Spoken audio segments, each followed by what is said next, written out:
Hello வணக்கம், welcome to Lscooks. நாம் இன்றைக்கி பார்க்க போகிறது ஒரு லஞ்ச் மெனு. வாங்க எப்படி செய்கிறதுன்னு பார்க்கலாம். இன்றைக்கி முருங்கைக்காய் சாம்பார் அரைச்சி விட்டு செய்ய போகிறோம். அதுக்கு கடலைப்பருப்பு 2 ஸ்பூன், தனியா 1 ஸ்பூன், கருவேப்பிலை, மிளகு 4 காஞ்ச மிளகாய் எல்லாத்தையும் போட்டு எண்ணெயில் வறுத்துக்க போகிறோம். வறுத்து தேங்காய் அதோடு சேர்த்து அரைச்சிக்க போகிறோம். இப்போ புளி பெரிய நெல்லிக்காய் சைஸ் அளவுக்கு புளி எடுத்துகிட்டு அரிசி களைஞ்ச தண்ணியில் ஊற வச்சுக்க போகிறோம். ஊற வச்சு கரைச்சிக்க போகிறோம். வானலில் எண்ணெய் விட்டு கடுகு, காஞ்ச மிளகாய் போட்டு வெங்காயம் தாளிச்சிட்டு முருங்கைக்காய் எல்லாத்தையும் போட்டு வதக்கிக்க போகிறோம். அதனோட கத்திரிக்காயும் நல்லா வதக்கிட்ட போகிறோம். புளி கரைச்சி வச்சுருக்கோம்ல, அதை ஊற்றிக்க போகிறோம். தேவையான அளவு உப்பு போட்டுக்கலாம். நல்லா வெந்து வந்துருச்சு. இப்போது துவரம் பருப்பு வேக வச்சு வச்சுருக்கேன், அது 1 கப்பு போட்டுக்கலாம். நல்லா ஒரு கொதி வரணும். வந்தப்புறம் நம்ம அரைச்சி வச்ச விழுது போட்டுக்கலாம். அரைச்சி வச்ச விழுது போட்டுருக்கோம். நல்லா கலந்து விட்டுக்கலாம். அரைச்சி விட்ட முருங்கைக்காய் சாம்பார் தயார்.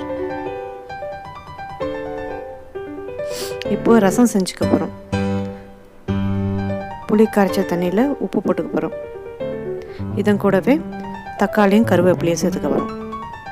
நறுக்கி வச்ச தக்காளியும் கருவேப்பிலையும் சேர்த்துட்ட அப்புறம் ரசம் பவுடர் 1 ஸ்பூன் போட்டுக்கலாம். போட்டு நல்லா கலந்து விட்டுக்கலாம். நல்லா கொதி வந்ததும் துவரம் பருப்பு வேக வச்சு அது தண்ணியோடு சேர்த்து ஊற்றிக்கலாம். இப்போ கருவேப்பிலை துவையல் 1 கப் கருவேப்பிலை, பச்சை மிளகாய் சேர்த்துக்க போகிறோம். இதுக்கு 3 பச்சை மிளகாய், புளி கொஞ்சமாக சேர்க்க போகிறோம்.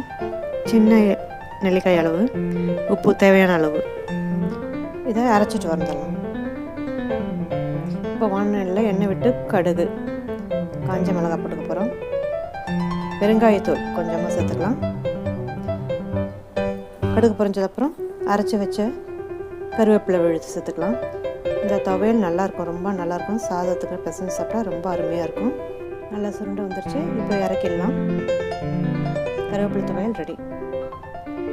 இப்போ லஞ்ச் மெனுவில் சாதம், கருவேப்பிலை துவையல்,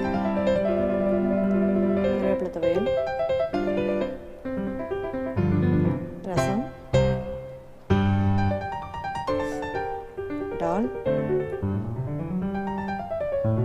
அரைச்சி விட்டு முருங்கைக்காய் சாம்பார், கர்ட்,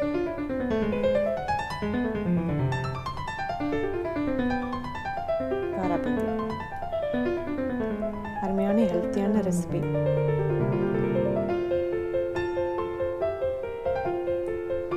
நீங்களும் செஞ்சு பாருங்கள், எப்படி இருக்குன்னு சொல்லுங்கள். பிடிச்சிருந்தால் லைக் பண்ணுங்கள், ஷேர் பண்ணுங்கள், கமெண்ட் பண்ணுங்கள், சப்ஸ்கிரைப் பண்ணுங்கள். தேங்க்ஸ் ஃபார் வாட்சிங்.